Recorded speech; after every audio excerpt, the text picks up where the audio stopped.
Regardez, m'a craché à terre. Mais vous quittez le sèche ou pas fini, m'a calé bien calé. That's life like that. L'autre si moun te kon ap jwe marel sous tes codes. Sous tes codes. C'est courribe, tu dis les ou saute l'école. Saute l'école. Pas d'excuse que t'es plus quoi dans protocole. Protocole. Politique pas de cap parler qu'on souffle ou un bacode. Ou un bacode. Bah yon vient en mine. Kounya c'est WhatsApp et puis on a brûlé la papine. Et au scope dis comment tout fait vibe blanc yeah. Yeah, yeah, yeah. C'est la fumée qui a monté, dis-moi comment on wine, yeah. Yeah, yeah, yeah. Bagay yo vire nan men. Woy, woy, woy. Bagay yo vire nan men.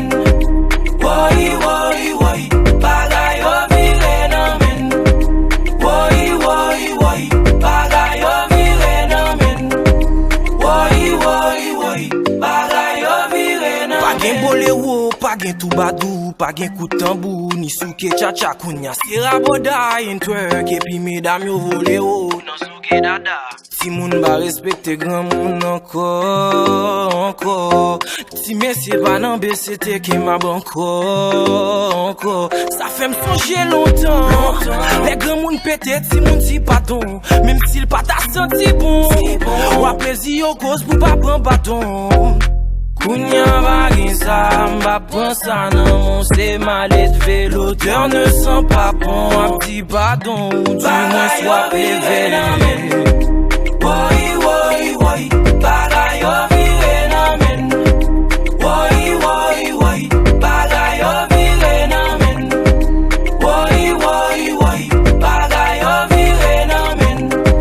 Woy, woy, woy, bagay yo vire nan men. Longtemps c'était à la femme yo belle. Moi pas j'oublie au petit chéri Jessica.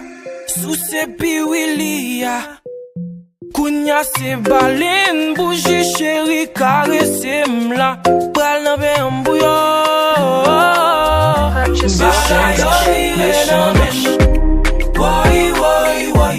Bagay yo vire nan men. Si moun ba respecte woy. Bagay yo vire nan men. Gan moun yo vle fè la si woy.